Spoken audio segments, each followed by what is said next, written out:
For my birthday, I got an eviction notice. A family joke. I smiled, then. Having you here listening to me means a lot. Watch until the end and let me know in the comments which city you're watching from. I'm really curious to see how far my story is reaching. On my birthday, I received an eviction notice. A family joke. I smiled, then. I felt the world collapsing around me.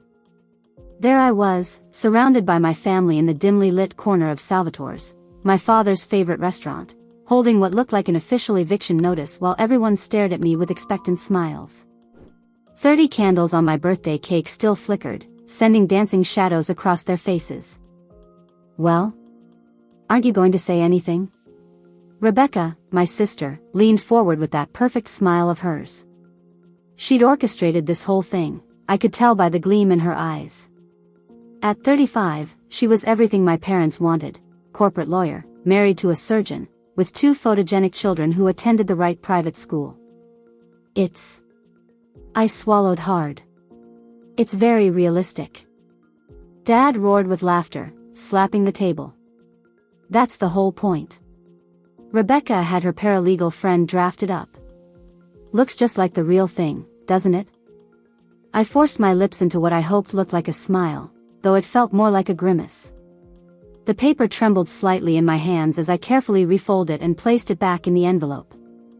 Angela always takes everything so seriously, my mother chimed in, gently patting my hand like I was still a child. Remember when we told her we sold her bike when she was 9? She believed us for a whole week. More laughter erupted around the table. Uncle Carl, Aunt Patty, even my cousin Megan, all of them enjoying my discomfort. I thought it would be funny, Rebecca shrugged, taking a sip of her champagne. I mean, it's not like Grandma's apartment is actually being sold or anything. My grandmother's apartment. The only safe space I'd known for the past 3 years. The place where I'd built my art restoration studio, where I'd finally started to feel like my life was my own. It's hilarious, I lied, raising my glass in a toast. You really got me. They moved on quickly after that, as they always did when it came to me. Dad launched into another story about Rebecca's latest courtroom victory, and I sat there, pushing tiramisu around my plate, wondering when I could politely excuse myself. The apartment had been my grandmother's final gift to me. She was the only one who ever supported my passion for art restoration.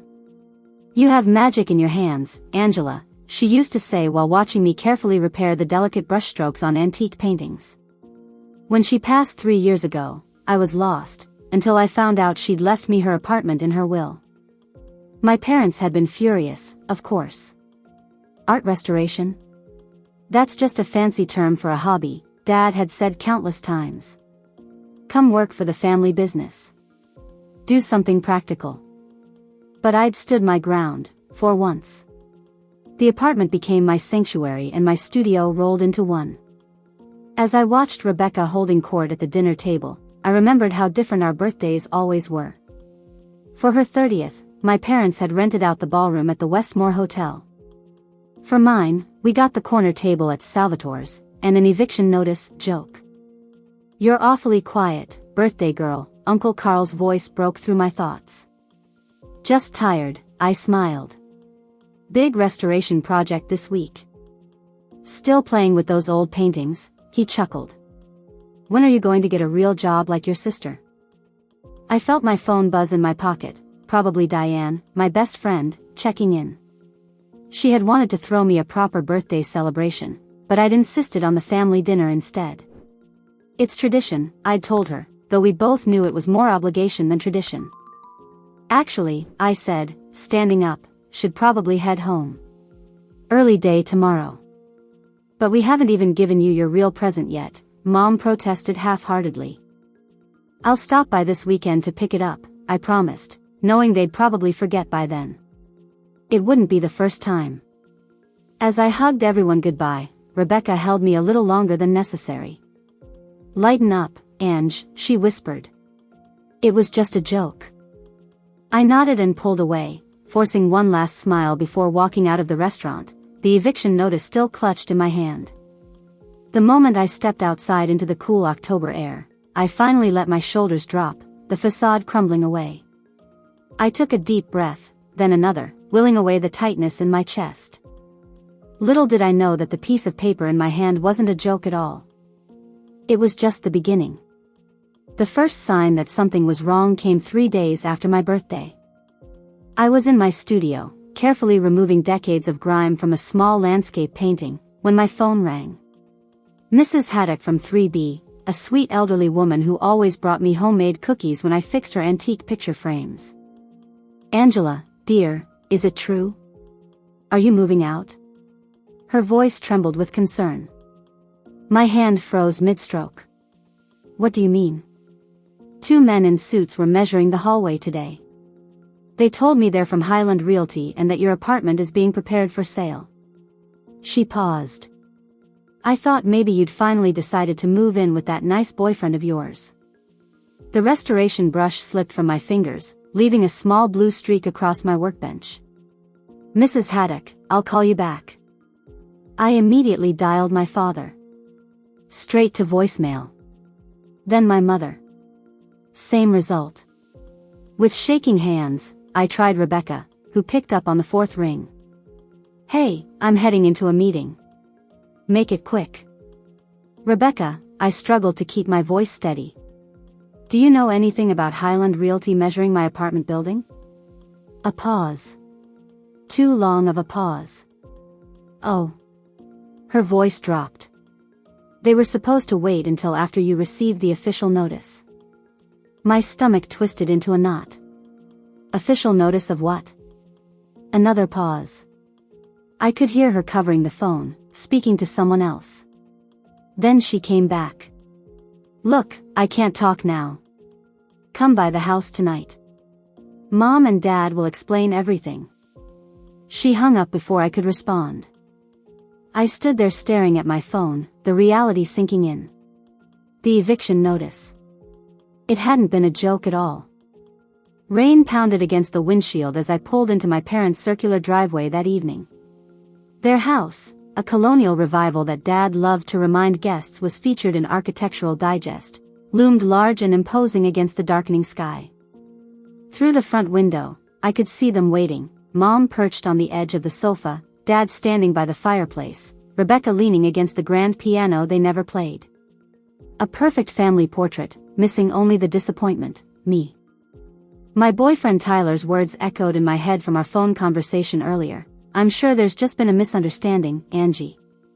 Your parents would never sell your apartment without telling you." The moment I stepped into the living room, I knew Tyler was wrong.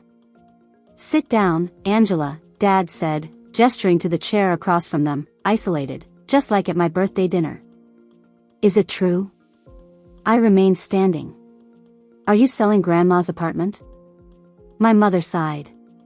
"Angela, don't be dramatic. It's not Grandma's apartment anymore. It's an investment property that's been underperforming for years." "Underperforming?" I repeated, the word feeling foreign on my tongue. "It's my home. My studio. And we've let you stay there rent-free for 3 years, Dad cut in. It was never meant to be permanent." The room seemed to tilt slightly. "But Grandma left it to me in her will." Rebecca exchanged a glance with my father. "Technically, she left it to the family trust. Dad is the executor. Which you would know if you'd ever shown any interest in the family business," my father added, swirling the scotch in his glass. I felt sick. "When were you planning to tell me?" "We're telling you now," Mom said, her voice taking on that placating tone she always used when she thought I was being unreasonable. "The market is hot right now, and we need capital for Rebecca's new venture." Rebecca at least had the decency to look slightly uncomfortable. "It's a real opportunity, Ange. We're expanding the firm into environmental law, and Dad's investing in our new wing." I turned back to my parents. "So you're selling my home to fund Rebecca's expansion? Without even discussing it with me first?" "Angela," Dad's voice hardened. "You've had 3 years to get on your feet. Most parents would have stopped supporting their child long before now." "Supporting me?" I pay all my own bills. I built a business there. Playing with old paintings isn't a business, Dad scoffed. It's a hobby that barely covers your groceries. The familiar pain of their dismissal washed over me. How many times had I tried to explain that art restoration was a skilled profession? That I had clients, a growing reputation? That last month I'd been commissioned by the Westmore Museum to restore a valuable portrait from their collection? How long do I have? I asked quietly. 60 days, Mom replied. But we've already discussed it, and we think it's time you moved back home. The pool house is just sitting empty, and you could work for your father while you figure out your next steps. My next steps. As if everything I'd built was just a temporary detour before inevitably conforming to their vision for my life. Tyler's voice echoed in my head again. Maybe they're right, Angie. The family business would give you stability. And we could finally think about getting more serious if you had a real career. Even Tyler didn't understand. Or didn't want to. I need to go, I said, turning toward the door. Angela, don't be like this, Mom called after me. We're trying to help you. I paused at the doorway, suddenly remembering something. That painting in your office, Dad. The landscape of Provence. Who restored it when the movers damaged it last year? He frowned. What does that have to do with anything? I restored it. For free. You said it was priceless, a family heirloom that no one could possibly repair properly. But I did. And you never even acknowledged it. Rebecca stepped forward. Ange, come on. You're making this personal when it's just business. I looked at my family, really looked at them.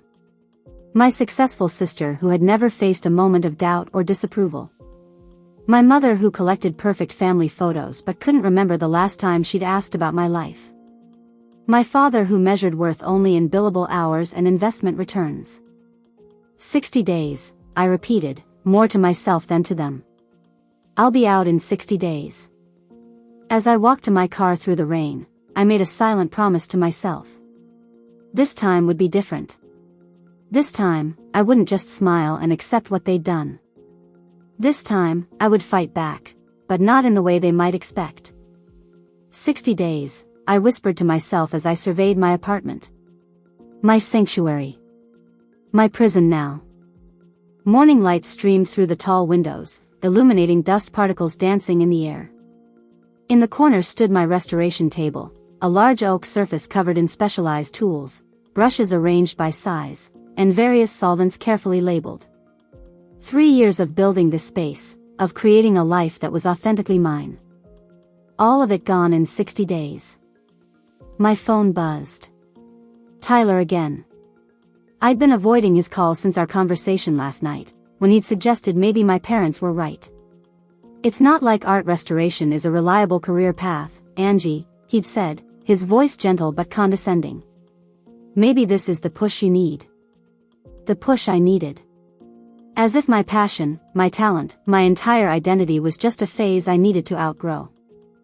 I silenced the call and turned back to the painting I'd been working on before yesterday's revelation, a delicate pastoral scene from the 1800s that a local collector had entrusted to me. My fingers traced the careful brushstrokes I'd been restoring, each one revealing more of the artist's original vision. This was real work. Important work. Why couldn't they see that? A knock at the door interrupted my thoughts. I opened it to find Tyler standing there, coffee in hand and a placating smile on his face. Peace offering? He held out the cup. I accepted it reluctantly, stepping aside to let him in. You've been dodging my calls, he said, looking around the apartment as if already assessing what would need to be packed. I've been processing, I corrected him. Finding out your family sold your home from a realtor isn't exactly easy to digest. Tyler sighed, running a hand through his neatly styled hair.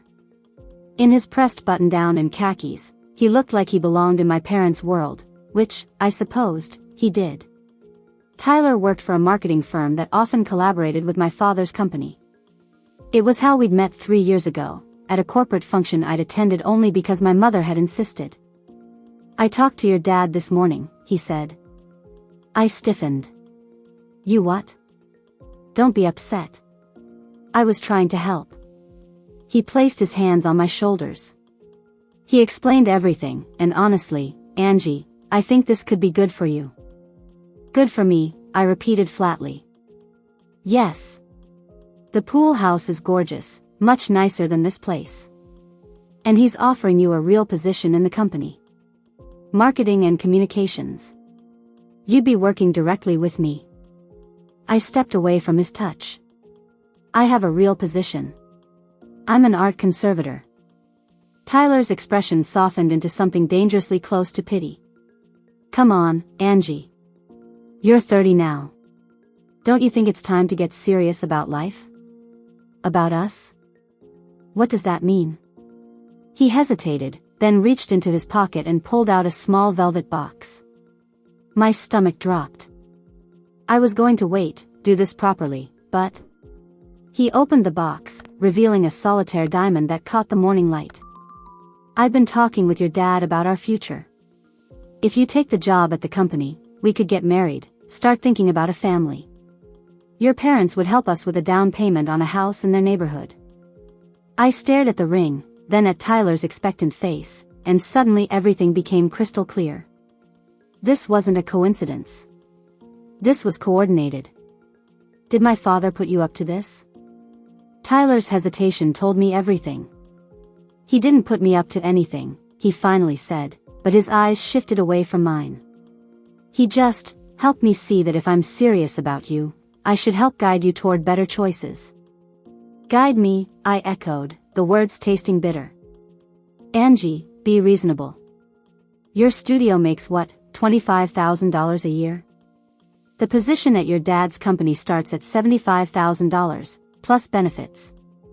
We could have the life we've talked about. Had we talked about this life? I tried to remember. All I could recall were vague conversations where Tyler spoke and I nodded, not wanting to rock the boat. What about my work? I asked quietly. He gestured to my restoration table. You could still do this on weekends. As a hobby. A hobby. There it was again. The same dismissal, the same fundamental misunderstanding of who I was and what mattered to me. I looked at the ring, still nestled in its velvet box. Then at Tyler, who I realized didn't really know me at all. And finally at my apartment, my real home, that would soon be sold out from under me. I need time to think, I said. Tyler's smile faltered. What's there to think about? This solves everything.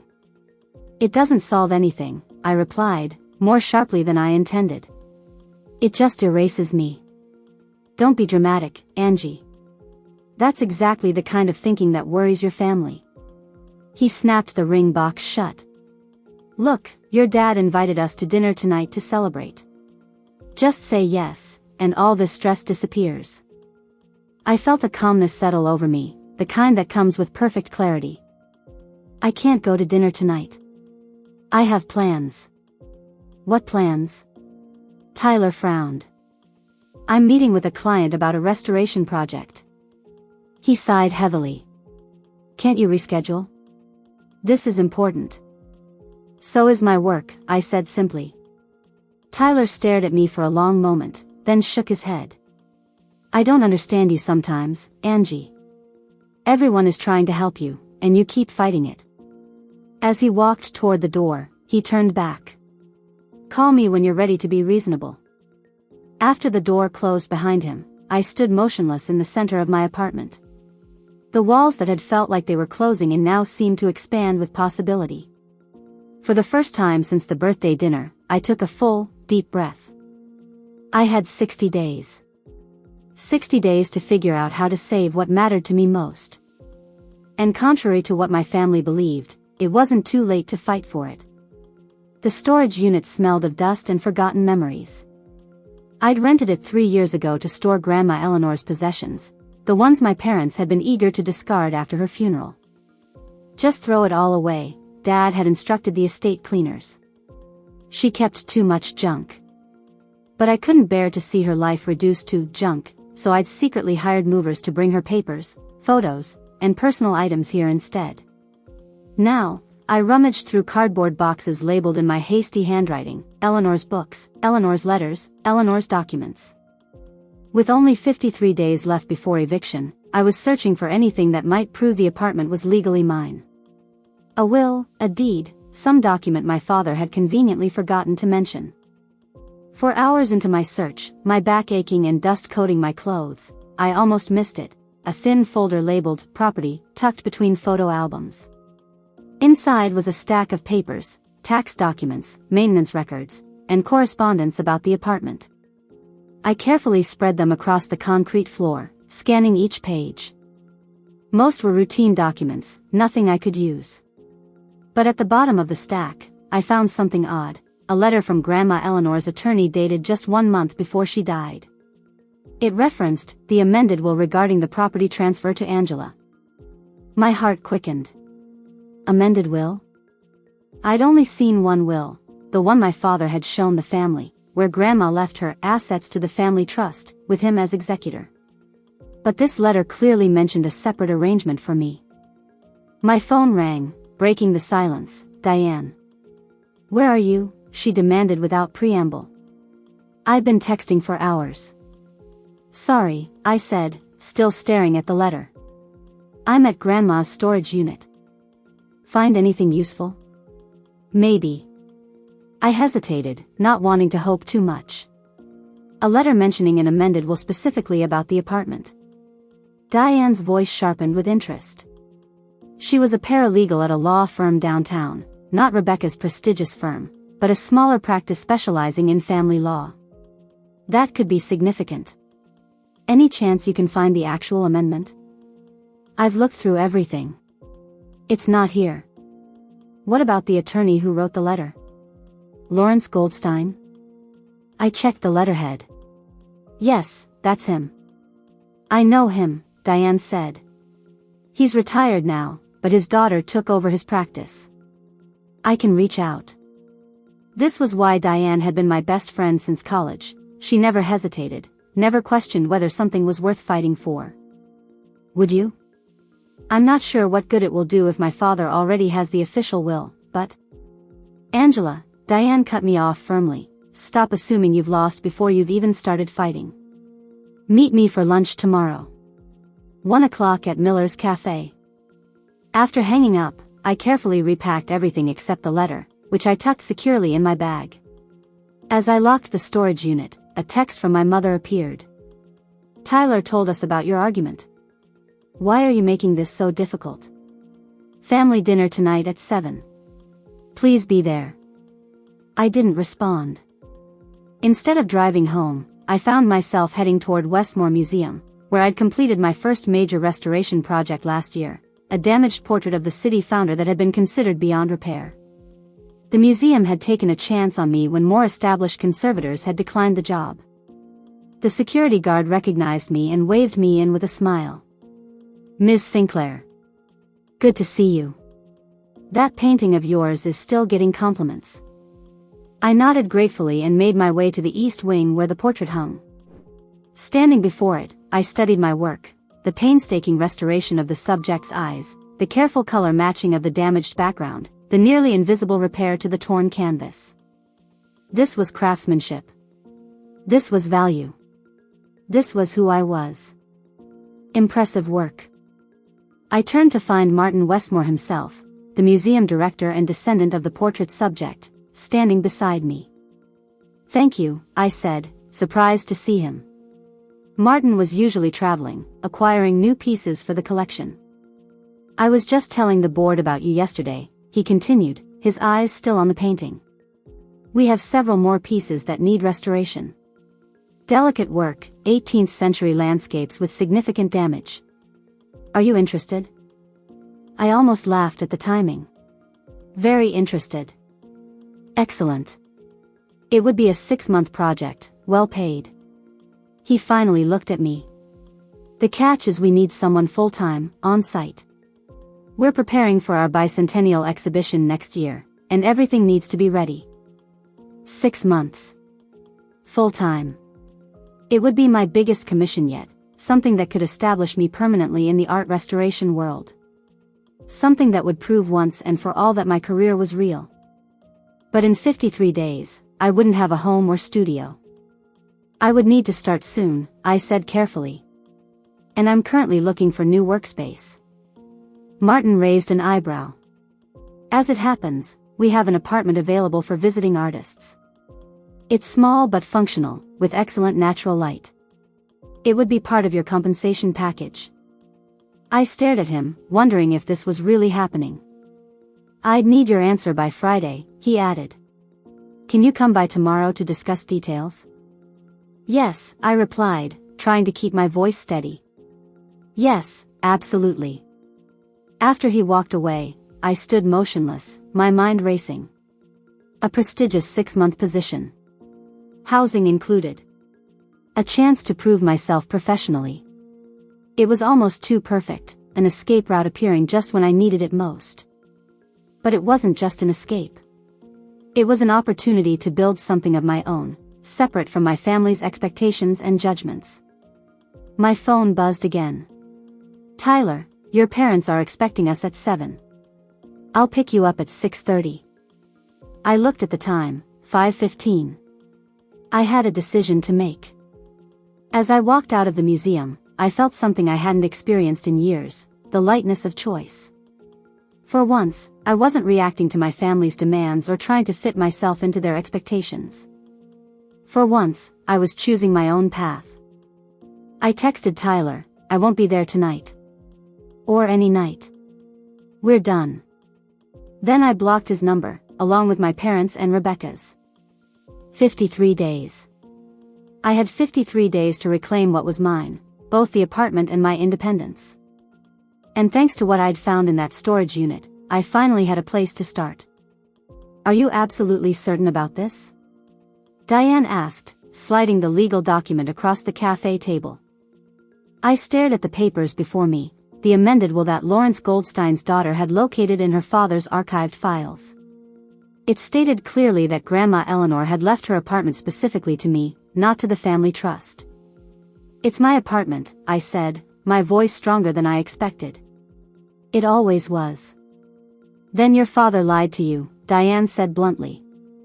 And he's been illegally selling property that doesn't belong to him. I nodded slowly, the reality sinking in. I still can't believe he would do this. People do worse for money, Diane replied, signaling the waitress for more coffee. The question is, what are you going to do about it? 41 days had passed since my birthday. 41 days of silence from my family, well, attempted silence. After I blocked their numbers, they'd started showing up at my apartment. First Tyler, then my mother, and finally Rebecca, all with the same message: stop being difficult and accept the family's generous offer. I'd refused to open the door. Meanwhile, I'd started my position at the Westmore Museum. Every day, I carefully restored damaged masterpieces in a sun-filled conservation room, earning not just a paycheck but professional respect. The museum had already asked if I'd consider extending my contract beyond the initial 6 months. I'm going to confront them, I said finally, gathering the documents. All of them. Together. Diane raised an eyebrow. Are you sure that's wise? Your father could try to destroy this evidence. I patted my bag. These are copies. I have the original secured with your firm, remember? And Martin Westmore's wife sits on the Bar Association Ethics Committee. She's already expressed interest in my situation. Diane's expression softened with something like pride. Look at you, 3 steps ahead. You've changed, Ange. Had I? Or had I simply stopped shrinking myself to fit into the box my family had built for me? The Sinclair family home looked exactly as it always had, imposing, perfect, cold. I parked my car in the circular driveway between my father's Mercedes and Rebecca's BMW, noting the addition of a shiny black Audi with a bow on top. A gift for someone, no doubt. Probably Rebecca again. Taking a deep breath, I rang the doorbell. My mother answered, her practiced smile freezing when she saw me. Angela. What a surprise. Behind her, I could hear multiple voices, more than just my immediate family. I need to speak with Dad and Rebecca, I said, stepping past her into the foyer. It's important. Now isn't a good time, she replied hurriedly. We're hosting a small celebration for what? I asked, moving toward the voices in the living room. Angela, wait. But I was already at the doorway, taking in the scene, my father raising a champagne glass, Rebecca beaming beside him, and about 20 people from the family's social circle gathered around. A banner hung across the fireplace, congratulations on the partnership. My father saw me first, his expression shifting from surprise to annoyance. Angela, he said with forced joviality. What an unexpected pleasure. Rebecca at least had the decency to look uncomfortable. I apologize for interrupting, I said calmly, but this couldn't wait. I need to speak with you and Rebecca. Privately. My father's smile tightened. Whatever it is can surely wait an hour. We're celebrating Rebecca making partner at the firm. Of course they were. Actually, I said, my voice carrying across the suddenly quiet room, it can't wait. It's about Grandma Eleanor's apartment, the one you're illegally selling. A murmur rippled through the guests. My father's face darkened as he set down his glass and crossed the room to grasp my elbow. My office. Now, he hissed. I allowed him to guide me down the hallway, aware of Rebecca following and curious eyes watching. Once inside his wood-paneled sanctuary, he closed the door with controlled fury. What the hell do you think you're doing? He demanded. I opened my bag and placed the amended will on his desk. Reclaiming what's legally mine.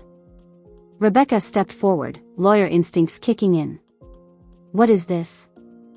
Grandma's actual will, I replied.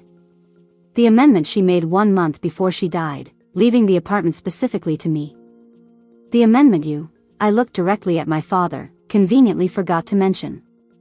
My father didn't even glance at the document. This is ridiculous. If such an amendment existed, would have known about it. You did know about it, I countered. Lawrence Goldstein sent you a copy. He has it in his records. Rebecca picked up the papers, her legal training making her more cautious than our father. As she scanned the pages, her expression changed. Dad, she said quietly, this looks legitimate. It is legitimate, I confirmed. And I've already filed an injunction to stop the sale of the apartment. If you proceed, it will be real estate fraud. My father's face flushed red. You ungrateful little. Robert, Rebecca interrupted sharply. If this is authentic, we have a serious legal problem. For the first time in my life, I saw something I never expected in my father's eyes, fear. He sank into his leather chair, the bluster draining from him. What do you want? Such a simple question with such a complex answer. What did I want? Retribution? An apology? To hurt them as they had hurt me? I want what's mine, I said finally. The apartment, legally transferred to my name as Grandma intended. And I want you to explain to your real estate partners why the sale fell through. Rebecca nodded slowly. That's reasonable. But my father wasn't ready to concede. And if I refuse? I met his gaze steadily. Then I'll see you in court. And I'll bring copies of this will to every family friend, business associate, and client you have.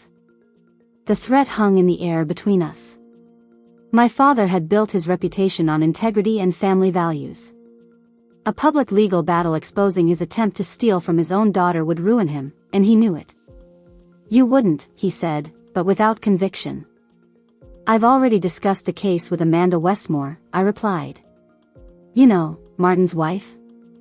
The one on the ethics committee? My father blanched at the name. The Westmores were influential in exactly the circles he cared about most.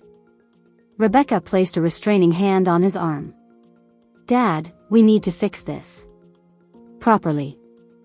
After a long moment, he nodded stiffly. I'll have the paperwork drawn up tomorrow, Rebecca said to me. The apartment will be transferred to your name, as it should have been 3 years ago. I gathered my belongings, a strange calm settling over me. There was no joy in this victory, no satisfaction in seeing my father's defeat. Only relief that it was nearly over. As I turned to leave, Rebecca spoke again. "Angela. I didn't know. About the will, I mean. Was that an apology? The closest I'd ever get to one?" "Congratulations on making partner," I said instead of acknowledging her half-hearted attempt. Then I walked out, past the curious guests, past my confused mother, and into the cool evening air. I had won, but the victory felt hollow. It wasn't enough to just reclaim my apartment. I needed to reclaim my place in my own life story. And I was finally ready to write the next chapter myself. 6 months later, a different kind of gathering filled my apartment. Diane and her boyfriend, colleagues from the Westmore Museum, fellow art conservators, and even Mrs. Haddock from 3B. People who valued me for who I actually was, not who they wanted me to be. To Angela, Martin Westmore raised his glass, whose exceptional work will be the centerpiece of our bicentennial exhibition next month. Cheers echoed through the apartment, my apartment, now legally mine with the deed framed on the wall beside my first professional certification in art conservation. I circulated through the room, accepting congratulations and discussing the painting that had consumed most of my waking hours for the past 6 months, a damaged masterpiece from the museum's collection that experts had declared beyond saving. Until I proved them wrong. "The unveiling's going to be spectacular," Martin's wife Amanda squeezed my arm. "The governor confirmed he's attending, and the Times is sending their senior arts critic." It was more recognition than I'd ever dreamed possible when I first converted Grandma Eleanor's spare bedroom into a makeshift studio 3 years ago. "Have you invited your family?" Amanda asked. I hesitated. "Not yet." Since our confrontation, communication with my family had been sparse and formal. The legal transfer of the apartment had proceeded without further drama, but the emotional rift remained unbridged. Rebecca had sent a few tentative text messages, which I'd answered politely but briefly. My mother had mailed a birthday card last month, store-bought, with only her signature.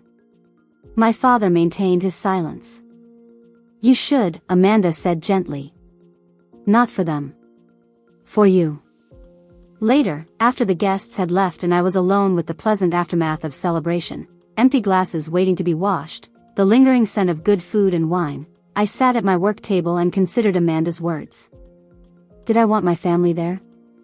Would their presence diminish my achievement or validate it? Did I even care about their validation anymore? I picked up my phone and scrolled to Rebecca's number. Of all my family members, she had made the most effort to acknowledge her role in what happened. Small gestures, a congratulatory text when the museum extended my contract, a Christmas gift certificate for art supplies, a brief call when she saw my name mentioned in a local arts publication.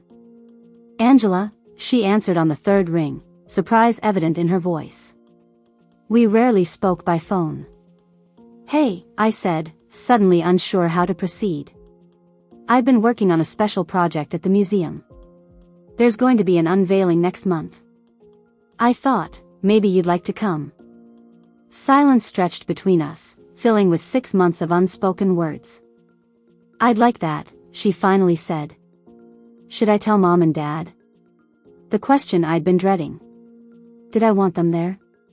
My father with his dismissive attitude, my mother with her passive acceptance of his decisions? "Yes," I heard myself say. "Invite them. It's their choice whether to come." After hanging up, I wandered to the living room windows overlooking the city lights. My grandmother had loved this view. "You can see possibilities from here," she used to say. She was right, in ways I was only now beginning to understand. The night of the unveiling arrived in a flurry of anticipation. The museum's grand hall had been transformed with dramatic lighting and floral arrangements. Distinguished guests mingled beneath the vaulted ceiling, champagne flutes in hand, voices creating a gentle murmur of expectation. I stood in a small antechamber, peering through a gap in the velvet curtains that concealed the restored painting. The project that had consumed half a year of my life would soon be revealed to the world. Nervous? Martin appeared beside me. Terrified, I admitted with a small laugh. What if they hate it? They won't, he said confidently. Your work speaks for itself. As he moved away to welcome the governor, I continued scanning the crowd. Diane had arrived early and stood near the front, giving me an encouraging thumbs up. Then I saw them, my parents entering the hall, looking slightly uncomfortable in this unfamiliar territory. Rebecca followed, her eyes searching the room until she spotted me behind the curtain. She raised her hand in a small wave. They came. Despite everything, they came. I didn't have time to process my feelings because Martin was stepping up to the microphone, welcoming everyone and beginning his introduction. He spoke about the painting's history, its near destruction in a storage facility flood, and the museum's search for someone who could restore it. Many conservators told us it was a lost cause, he said. But Angela Sinclair saw what others couldn't, the possibility beneath the damage. He gestured toward me, and I stepped forward, heart pounding. She has not only restored this masterpiece but elevated it, bringing out nuances that time had obscured. Ladies and gentlemen, I present Spring in the Valley, restored by Angela Sinclair. The curtains parted, revealing the massive landscape painting in all its renewed glory. Gasps rippled through the audience, followed by spontaneous applause. Martin invited me to the microphone. I hadn't prepared formal remarks, trusting that the right words would come. Art conservation isn't about returning something to what it was, I began, my voice steadier than I expected. It's about recognizing the value that exists beneath the damage, the beauty that persists despite challenges. It's an act of faith in what endures. As I spoke, I found myself looking at my family. My father's expression was unreadable, but he was watching intently. My mother dabbed at her eyes with a tissue. Rebecca smiled openly, pride evident in her posture. After the formal presentation ended and guests approached to examine the painting more closely, I made my way through the crowd toward my family. It's magnificent, Rebecca said, hugging me with uncharacteristic warmth. My mother embraced me next.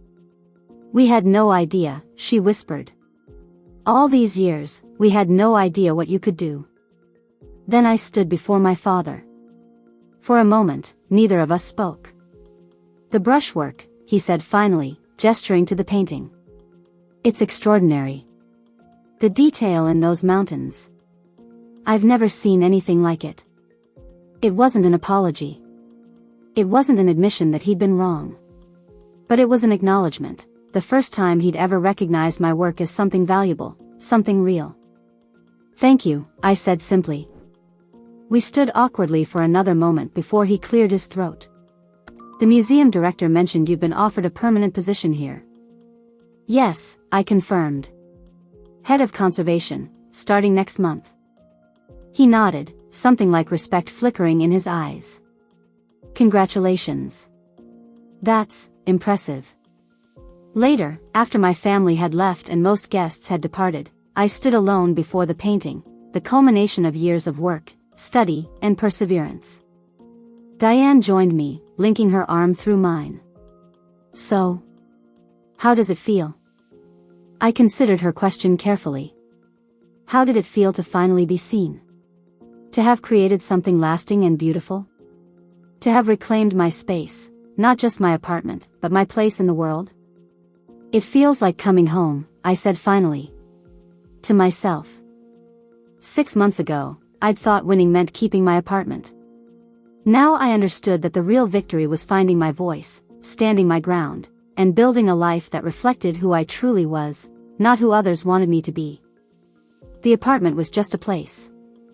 The true inheritance my grandmother had left me was the courage to live authentically, to value my own dreams even when others dismissed them.